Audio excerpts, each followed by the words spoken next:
جو حلال ہے وہ حلال ہے، جو واجب ہے وہ واجب ہے۔ اگر ہم نہیں بھی کر سکتے ہیں، جو میری آج کی تقریر کا خاص نشانہ اور ہدف ہے وہ یہ ہے کہ اگر ہم کسی واجب کو ادا نہیں بھی کر سکتے ہیں، اگر ہم کسی گناہ سے نہیں بھی بچ سکتے ہیں، تو ہم کو افسوس ہونا چاہیے، ہم کو رنجیدہ ہونا چاہیے، ہم کو فکر مند ہونا چاہیے کہ اپنے لیے ایسے حالات بدلیں کہ اس گناہ سے بچ جائیں، اس واجب کو ادا کر دیں۔ لیکن اگر ہم اس طرح سے سوچنے لگے نہیں اب تو حالات بدل گئے ہیں، اس بدلے ہوئے زمانے میں، اس 20ویں صدی میں، اسلام کے 1400 سال کے بعد اب نئے حالات کی بنا پر کچھ ذرا احکام میں ترمیم ہونا چاہیے، کچھ جو حرام تھے وہ حلال ہو جانا چاہیے، کچھ جو واجب تھے وہ کم ہو جانا چاہیے، تو اس کے معنی کیا ہے کہ ہم خالی گناہگار نہیں ہیں، ہمارے سوچنے کا انداز اسلامی نہیں ہے۔ میں آپ کی خدمت میں اپنے آج کے بیان کو مکمل کرتے ہوئے جو آخری بات کہنا چاہتا ہوں اور جو میں سمجھتا ہوں کہ ایک مولا کائنات امیر المومنین علی ابن ابی طالب علیہ السلام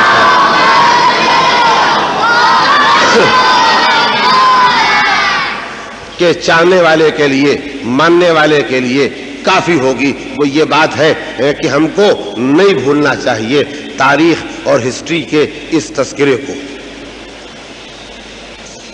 کہ مولا کی خدمت میں 10 آدمی آئے ہیں، 10 آدمی کوفے میں آئے اور 10 کے 10 آدمی آپ کے ہاتھ پر بیعت کرنے آئے۔ ایک گروپ ہے، ایک ڈیلیگیشن ہے، ایک وفد ہے جو آیا ہے 10 کے 10 آدمیوں کا۔ ایک ایک کر کے ایک ایک آدمی آپ کے ہاتھ پر بیعت کرتا ہے، آپ اس سے اقرار لیتے ہیں، وہ بیعت کر کے اقرار کر کے بیٹھ جاتا ہے۔ 10واں آدمی جو ہے اس کا نام ہے عبد الرحمن ابن ملجم۔ 10ویں آدمی کا نام ہے عبد الرحمن ابن ملجم، جو مولا کا قاتل ہے۔ وہ ان 10 آدمیوں کے ساتھ آیا ہے، آپ نے اس کو بھی موقع دیا بیعت کرنے کا، اس نے بیعت کی۔ 10 کے 10 آدمی بیعت کر چکے، مولا کو مان لیا، حاکم مان لیا، امام مان لیا، سب مان لیا۔ جب مولا نے رخصت کیا سب جانے لگے، جب جانے لگے تو سب کو جانے دیا، ابن ملجم کو آواز دی، ذرا پلٹ کیا۔ جب پلٹ کے آیا تو مولا نے اس سے کہا کہ تجھے یہ خیال ہے کہ تو نے میری بیعت کی؟ کہا مولا خیال کیوں ہے، میں بیعت کرنے آیا تھا اور بیعت کی ہے۔ کہا اچھا دیکھو، اگر میرے ہاتھ پر بیعت کی ہے، مجھے اپنا امام اور حاکم تسلیم کیا ہے، تو یاد رکھنا میں نے تم پر کوئی دباؤ نہیں ڈالا ہے، تم نے اقرار کیا ہے، اپنے اقرار پر باقی رہو گے؟ کہا مولا بالکل بے شک باقی رہو۔ چلا گیا، ابھی دروازے سے نکلا نہیں تھا، گھر کے اندر ہی تھا کہ مولانا نے پھر آواز دی، ادھر آئے ابن ملجم۔ پھر آیا، کہا تم نے بیعت کی، اپنی مرضی سے بیعت کی، باقی رہو گے، یاد رہے گی بات؟ کہاں بالکل یاد رہے گی۔ جب مولا نے اسے کئی مرتبہ بلایا اور اس کی بیعت اور اقرار کو دہرایا، ذرا سنیے گا، یہ ہے سمجھ جانے کی جگہ، یہ ہے وہ خطرہ جس سے بچنے کے لیے ہر مولا کے غلام کو پوری کوشش کرنا چاہیے۔ جب مولا نے کئی مرتبہ اسے واپس بلایا اور اس نے اقرار کیا اور مولا نے اس سے بار بار کہا بھولنا نہیں، اپنے وعدے پر باقی رہنا، اقرار پر باقی رہنا، تو وہ بیٹھ گیا امام کے سامنے، مولا کے سامنے بیٹھ گیا، تلوار نیام سے نکالی اور تلوار کی نوک اپنے پیٹ پر رکھی، نوک پیٹ پر اور تلوار کا قبضہ ہاتھ میں۔ کہ مولا آپ کو مجھ پر بھروسہ نہیں ہے، آپ کو مجھ پر اعتماد نہیں ہے، آپ سمجھتے ہیں میں اس وعدے کو پورا کرنے والا نہیں ہوں، تبھی 10 آدمیوں میں 9 آدمیوں سے آپ نے ایک ہی مرتبہ پوچھا ہے، مجھ سے آپ تیسری مرتبہ پوچھ چکے ہیں، تو اگر آپ کو مجھ پر اعتماد نہیں ہے تو آپ ابھی حکم دیجئے کہ میں اپنے ہاتھ سے تلوار اپنے پیٹ میں اتار لوں اور آپ دیکھیے کہ میں آپ کے حکم پر عمل کرتا ہوں یا نہیں۔ یعنی اس نے اپنے قلب و دماغ کو جہاں تک پہچانا، اس نے محسوس کیا کہ میں علی کے خلاف نہیں ہوں، میں علی کے موافق ہوں، میں علی کی بیعت کر رہا ہوں، مولا مجھ سے بار بار کیوں پوچھ رہے ہیں، مجھ پر شک کیوں کر رہے ہیں؟ کہا اچھا جاؤ مگر جو میں نے تم سے بار بار اقرار لیا ہے اور بیعت کی ہے اسے یاد رکھیں۔ چنانچہ جو ایک وقت اپنے کو مولا کا ایسا اطاعت کرنے والا محسوس کر رہا تھا کہ اس نے تلوار کی نوک اپنے پیٹ پر رکھ کے کہا تھا آپ حکم دیں اور دیکھیں کہ میں تلوار اپنے پیٹ میں اتار لیتا ہوں یا نہیں اتار لیتا ہوں، وہ کچھ ہی دنوں کے بعد مولا کا دشمن بن کے آیا، تلوار لے کے آیا، زہر میں بجھی ہوئی تلوار لے کے آیا اور آ کر کے اس نے مولا کے سر پر وار کیا، اور وہ وار کیا جس سے مولا کے سر کے 2 ٹکڑے ہو گئے، زہر پورے جسم میں پھیل گیا اور مولا نے 3 دن کے بعد شہادت پائی۔ یہ کون تھا؟ یہ کون تھا؟ ایک وقت میں بالکل سچائی کے ساتھ مولا کا اقرار کرنے والا اور دوسرے وقت میں بالکل مولا کا دشمن۔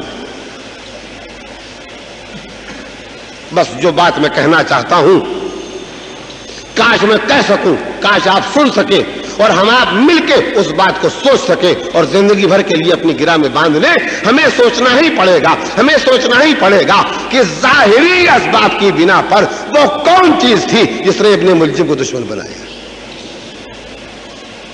جس دن ابن ملجم بیعت کر رہا تھا، جیسے علی اس دن تھے، جیسے اچھے علی، جیسے باکمال علی، جیسے صاحب علم علی، جیسے صاحب شجاعت علی، جیسے سقی علی، جیسے عابد علی، جیسے وسیع علی، جیسے ولی علی، جیسے علی آج تھے ویسے علی اس دن بھی تھے جس دن اس ملعون نے مولا پر حملہ کیا تھا۔ تو مولا تو نہیں بدلے تھے، یہ کیوں بدل گیا؟ اگر معاذ اللہ اس کی سوچنے کی گنجائش ہوتی کہ مولا میں کوئی تبدیلی آ گئی تھی تو آدمی سوچ بھی سکتا تھا مولا بدل گئے، لہذا معاذ اللہ دوسرا آدمی بدل گیا، تو مولا تو نہیں بدلے۔ جو آج علی کا بدترین دشمن ہے وہ بھی یہ نہیں کہتا ہے کہ علی بدل گئے، وہ یہی کہتا ہے زمانہ بدلا تو بدلا مگر علی نہیں بدلے۔ تو جب علی نہیں بدلے تو یہ جو بیعت کر رہا تھا، جو اپنے ہاتھ سے اپنے پیٹ میں تلوار اتارنے پر مولا کے حکم پر تیار تھا، یہ مولا کا دشمن کیوں بن گیا؟ کیا سوچنے کے قابل یہ چیز نہیں؟ میرے خیال میں سوچنے کے قابل چیز ہے، اور اس لیے سوچنے کے قابل ہے کہ جس نے اسے دشمن بنایا ہے، اگر ہم نے اس چیز کو نہیں پہچانا تو خدا نخواستہ ہماری سوسائٹی میں کوئی آدمی بہت سکتا ہے اور علی کی محبت جیسی نعمت سے اپنے ہاتھوں کو خالی کر سکتا ہے۔ پالنے والے ہمیں اس وقت کے لیے زندہ نہ رکھنا، اس سے بہت پہلے اٹھا لینا جب ہمارے دلوں میں ولائے آل محمد علیہ السلام خدا نخواستہ کم ہونے لگے۔ لیکن ہمیں سوچنا ہی پڑے گا کہ یہ دشمن بن کیسے گیا؟ مولا تو نہیں بدلے تھے، پھر یہ دشمن کیوں ہو گیا؟ وجہ بہت واضح ہے، اس کے سوچنے کا انداز اسلامی نہیں تھا۔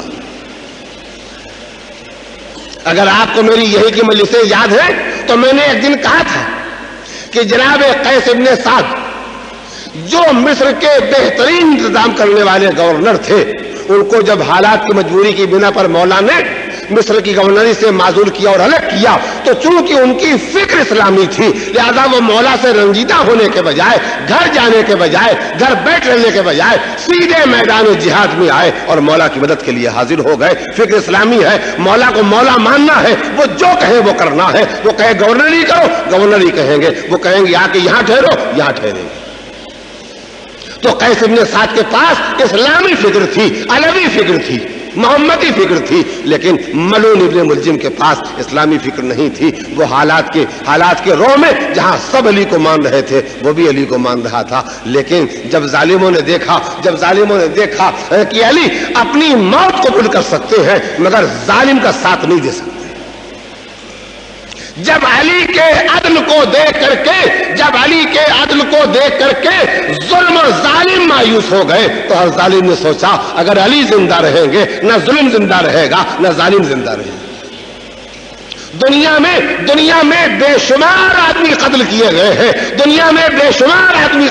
گئے ہیں، مگر ان کو قتل کرایا ہے ان کے ظلم نے، اور علی اس لیے قتل کیے گئے ہیں کہ ظالم ان کے عدل کو برداشت نہیں کر سکتے تھے۔ اگر ظالم دنیا میں قوت ہوتی علی کے عدل کو برداشت کرنے کی تو علی شہید نہ کیے گئے ہوتے۔ تو معلوم یہ ہوتا ہے ایک منزل ایسی بھی آتی ہے جہاں انسان عدل سے ناراض ہو جاتا ہے، انصاف سے ناراض ہو جاتا ہے، صحیح بات کہنے سے ناراض ہو جاتا ہے. اور یہ بات کب پیدا ہوتی ہے؟ جب اسلامی فکر نہیں ہوتی ہے. تو جن کو علی کے فیصلے غلط معلوم ہو رہے تھے، جنہوں نے علی کے بارے میں دشمنی کا فیصلہ کیا، وہ اسی لیے فیصلہ کیا کہ ان کی فکر اسلامی نہیں تھی. جب تک وہ غیر اسلامی فکر کے ذریعے علی کو مانتے رہے تب تک مانتے رہے، اور جہاں سے ان کی غیر اسلامی فکر نے راستہ دے دیا وہاں علی کو نہیں ماننے لگے، علی کے دشمن بن گئے، اور یہاں تک کہ علی کے قاتل بن گئے. یہ بات میں نے آپ کے سامنے کہی ہے، یہ بات جو میں نے آپ کے سامنے کہی ہے، اس کو مزید سمجھانے کے لیے 2 منٹ اور چاہتا ہوں. وہ یہ کہ حسین کربلا میں کیوں شہید ہوئے. سرسری تاریخ پڑھنے والا بھی یہ کہے گا حسین اس لیے کربلا میں شہید ہوئے کہ یزید حسین سے کہہ رہا تھا بیعت کرو. تو میں ایسی آسان باتیں کہنا چاہتا ہوں کہ میرا ہر سمجھدار بچہ بھی سمجھ جائے، معمولی سمجھ رکھنے والی ہر بیٹی بھی میری سمجھ جائے. تو اگر یزید پیدا ہی نہ ہوتا تو کیا حسین شہید ہوتے؟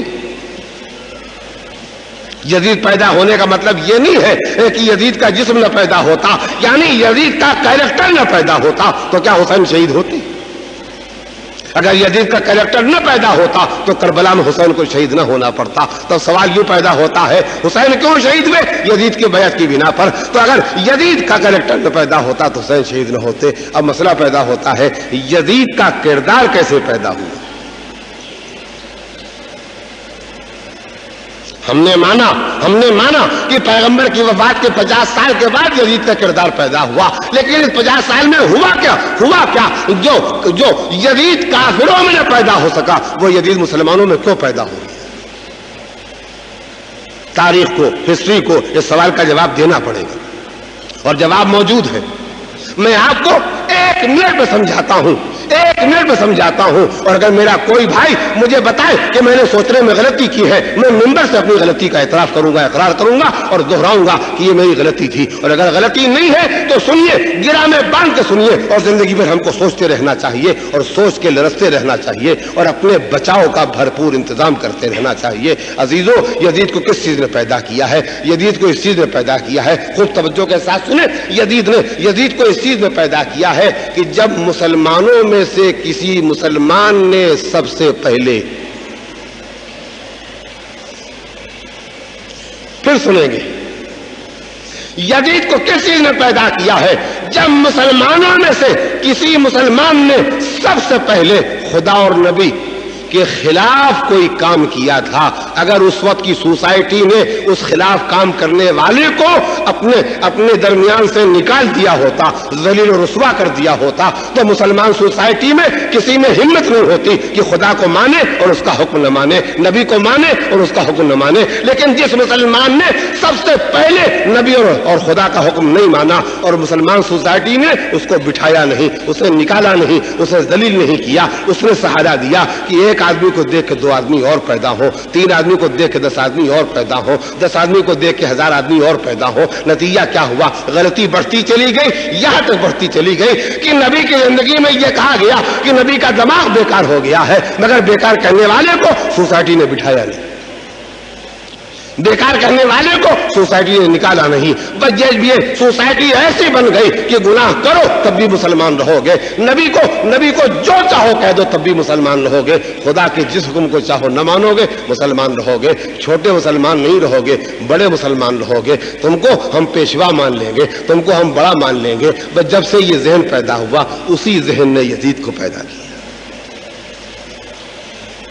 اگر پہلے دن پہلے جرم کرنے والے کو سوسائٹی نے کچل دیا ہوتا کہ مسلمان اور اسلامی سوسائٹی میں گناہ کرنے کی ہمت نہ پیدا ہوتی تو پھر پوری اسلامی سوسائٹی اسلامی فکر کے ساتھ زندگی بسر کرتی. نہ یزید پیدا ہوتا، نہ حسین شہید ہوتے، نہ ابن ملجم پیدا ہوتا، نہ علی شہید ہوتے، نہ جادہ پیدا ہوتی، نہ حسن شہید ہوتے، نہ ظالم پیدا ہوتے، نہ فاطمہ شہید ہوتی، نہ ظلم آگے بڑھتا، نہ محسن شہید ہوتے، نہ ظلم کی حوصلہ افزائی ہوتی، نہ نبی کو پتھر کھانا پڑتے، نہ نبی پر نظام آتا، نہ نبی پر اعتراض ہوتا، نہ نبی کو یہ کہا جاتا کہ ان کے ذہن کی صلاحیتیں ختم ہو گئی ہیں۔ یہ جتنا تاریخ اسلام میں نفاق پایا جاتا ہے، فسق پایا جاتا ہے، فجور پایا جاتا ہے، اس کی وجہ یہی ہے کہ مسلمان نے مسلمان ہو کے غیر اسلامی کام کیا۔ کیوں؟ اس کے پاس فکر غیر اسلامی تھی اور سوسائٹی کے پاس بھی فکر غیر اسلامی تھی۔ اس نے غلطی کی، انہوں نے غلطی برداشت کر لی، اسی سے ساری تباہی آئی ہے۔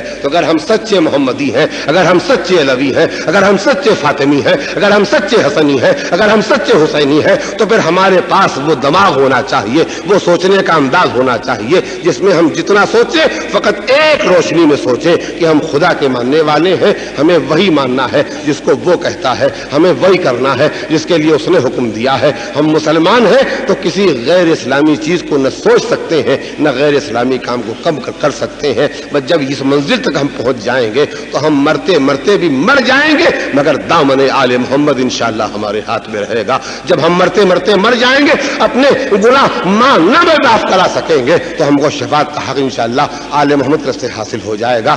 اللہ ہمارے گناہوں کو معاف کر دے گا۔ کب معاف کر دے گا؟ جب ہماری کوشش ہوگی، پالنے والے ہم تیرے گناہوں سے بچنا چاہتے ہیں، ہم گناہ کر کے لرز جائیں گے، ہم گناہ سوچ کے کانپ جائیں گے، ہم گناہ کر کے ڈر جائیں گے، ہم گناہ کرنے کے بعد تڑپیں گے، بلکیں گے اور روئیں گے، بے چین ہوں گے، پالنے والے خطا ہو گئی ہے معاف کر دے، خطا ہو گئی ہے معاف کر دے۔ پر جب یہ پوزیشن ہوگی تو وہ رحمان ہے، وہ غفار ہے، وہ تواب ہے، وہ خطاؤں کو معاف کر دیتا ہے۔ میں نے ہمیشہ کہا ہے اور آج بھی آپ سن لیں کہ اللہ نے نظام یہ رکھا ہے کہ جب تک موت کا دروازہ نہیں کھولتا ہے تب تک اس انسان کے لیے توبہ کا دروازہ کھلا رہتا ہے، اور جب ملک الموت آ کے موت کا دروازہ کھولتے ہیں تو اس سے پہلے ایک فرشتہ توبہ کے دروازے کو بند کر دیتا ہے۔ نہیں معلوم ہے مجھے، نہیں معلوم ہے کسی کو، نہیں معلوم ہے آپ کو کہ ہم میں سے کس کے لیے موت کا دروازہ کب کھلنے والا ہے۔ لہذا ہمارا فریضہ ہے اسی سیکنڈ اپنی پچھلی ساری غلطیوں کے لیے اس غفار کی بارگاہ میں توبہ کرے، اور توبہ کو قبول کرانے کے لیے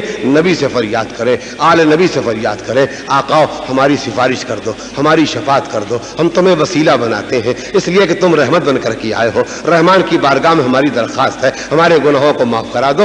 آئندہ ہم اپنی فکر کو اسلامی رکھیں گے اور اپنی زندگی کو اسلامی بنانے کی کوشش کریں گے۔ یہ اگر تھوڑا سا ارادہ، تھوڑی سی ہمت، تھوڑا سا حوصلہ ہمارے پاس ہوگا تو بہترین توفیقات خدا کی طرف سے ملیں گی، بہترین تائیدات نبی اور آل محمد کے ساتھ ملیں گے۔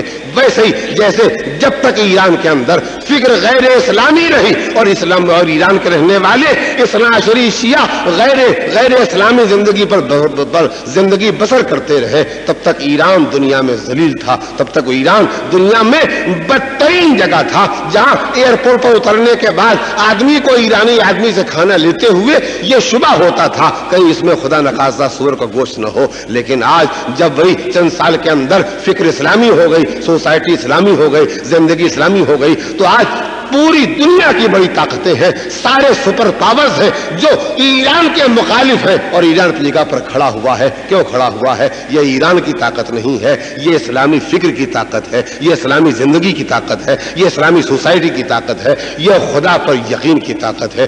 یہ ایرانیوں کے پاس جو طاقت ہے، یہ طاقت وہ ہے جو کربلا میں حبیب کے پاس تھی، یہ طاقت وہ ہے جو کربلا میں حر کو حسین تک لائی تھی، یہ طاقت وہ ہے جس نے چھوٹے چھوٹے بچوں میں ہمت پیدا کر دی تھی۔ تماچے مارنے والے تھک سکتے ہیں، لیکن ہمارے گال زخمی بھی ہو جائیں، خون بھی بہنے لگے، لیکن اس کے بعد بھی ہمارے ارادے میں کوئی فرق نہیں آنے پائے گا۔ میرا بیان تمام ہو گیا، لیکن میں بیان تمام کرتے کرتے اپنے لیے لازم سمجھتا ہوں کہ ہو سکتا ہے کہ میرے بیان کے کسی لفظ سے میری کسی بیٹی کا دل دکھ گیا ہو، میرے کسی بھائی کا دل دکھ گیا ہو۔ مجھے اپنے ہر سمجھے اور نہ سمجھے لفظ کے لیے معافی مانگنا ہے، معذرت کرنا ہے۔ کیوں؟ اس لیے کہ میں تبدیلی لانا چاہتا ہوں، برائی نہیں پیدا کرنا چاہتا ہوں، میں محبت کرنا چاہتا ہوں، نفرت نہیں کرنا چاہتا ہوں، میں خود بھی جنت جانا چاہتا ہوں اور آپ کے ساتھ جنت جانا چاہتا ہوں۔ اس کے علاوہ کوئی کوشش نہیں ہے۔ میں نے آپ کی خدمت کی ہے، آپ میرے لیے دعا کریں، بس یہی محبتانہ برتاؤ ہے۔ اور اگر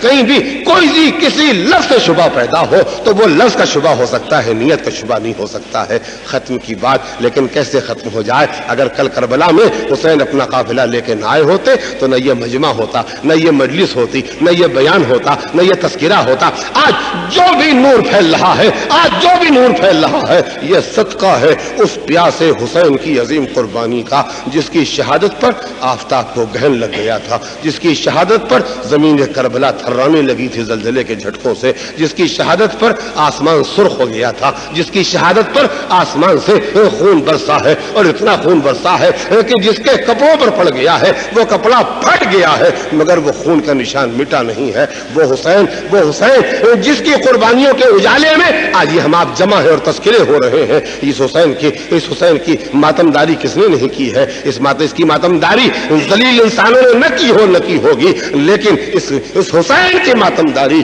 اس بیت المقدس نے کی ہے، اس بیت المقدس نے کی ہے جو خدا کا گھر ہے۔ کیسا گھر ہے کہ جب پتھر اٹھایا جاتا تھا تو زمین کے نیچے سے تازہ جوش مارتا ہوا خون نظر آ رہا تھا۔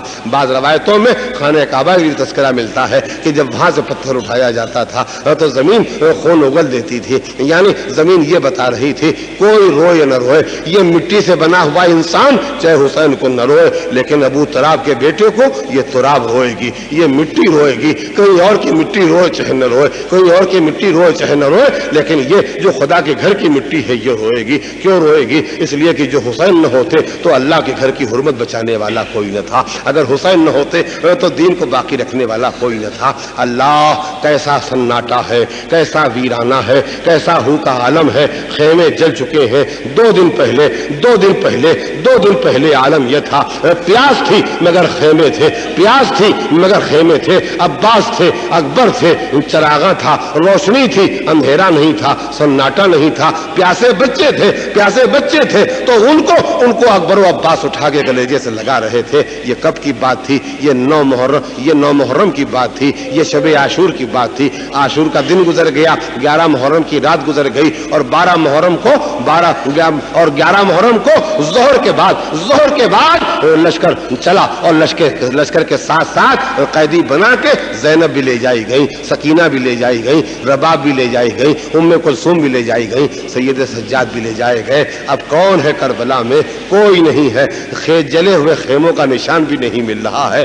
جو زمین جلتی ہوئی زمین پیاسوں کے آنسوؤں سے کہیں ذرا بھیگ گئی تھی، وہ زمین بھی خشک ہو چکی ہے۔ آج اس کربلا میں جس میں 2 دن پہلے چھوٹے چھوٹے بچوں کے رونے کی آواز آ رہی تھی، الاتش الاتش الاتش، ہائے پیاس مارے ڈالتی ہے، آج اس کربلا میں کسی بچے کے رونے کی آواز نہیں آ رہی ہے۔ سکینہ جا چکی ہیں، اصغر شہید ہو چکے ہیں، محمد باقر جا چکے ہیں، چھوٹے چھوٹے بچے جو گھوڑوں کے ٹاپوں میں آ گئے ہیں وہ شہید ہو چکے ہیں۔ سناٹا ہے، ویرانہ ہے، اداسی ہے، لیکن ایک آبادی ہے۔ کون سی آبادی ہے؟ کچھ لاشیں ہیں جو کربلا کی زمین پر بکھری ہوئی ہیں۔ فرات کے کنارے کوئی شیر لیٹا ہوا ہے، 3 میل کے فاصلے پر کوئی ہر جیسا بہادر لیٹا ہوا ہے، کہیں اکبر کا جنازہ ہے، کہیں قاسم کی لاش ہے، اور قریب آتے ہیں وہ لوگ جو ارد گرد کی بستیوں میں رہتے ہیں تو ان کے کانوں میں آواز آتی ہے، رونے والے نظر نہیں آتے ہیں، لیکن قتلگاہ سے رونے کی آواز آ رہی ہے۔ رونے والے نظر نہیں آتے ہیں، قتلگاہ سے رونے کی آواز آ رہی ہے۔ رونے والے نظر نہیں آتے ہیں مگر روشنیاں نظر آتی ہیں۔ انسان نظر نہیں آتے ہیں مگر جانور اور درندے، جنگلوں میں رہنے والے درندے، شیر جیسا درندہ بھی اپنے سر کو جھکائے ہوئے لاشوں کے پاس بیٹھا دکھائی دیتا ہے۔ دیکھنے والے، قریب کی بستیوں کے رہنے والے دیکھنے والے یہودی ہیں، وہ جاتے ہیں بنی اسد کے پاس جاتے ہیں اور جا کے کہتے ہیں یہ کون ہے جن کی لاشیں پڑی ہوئی ہیں، یہ کون ہے جن کی لاشوں پر سے رونے کی آوازیں آ رہی ہیں، یہ کون ہے جن کی لاشوں کے پاس جا کے مؤدب بیٹھ کے درندے بھی پہرا دیتے ہیں اور ان کی بارگاہ میں حاضر رہتے ہیں۔ کہا یہ ہمارے رسول کا خاندان ہے، یہ یہاں آ کے اترا تھا اور آج اس کی لاشیں بے گور و کفن پڑی ہوئی ہیں۔ جب یہ تذکرہ پھیلتا ہے، یہودیوں کی خبریں پھیلتی ہیں تو بنی اسد کی عورتیں کہتی ہیں مردو کب تک بیٹھے رہو گے؟ ارے یہ فاطمہ کا کنبہ بے گور و کفن پڑا رہے گا، تم بیٹھے رہو گے؟ وہ کہتے ہیں ہم کو یزید کی فوج کا ڈر ہے۔ یہ کہتی ہیں اچھا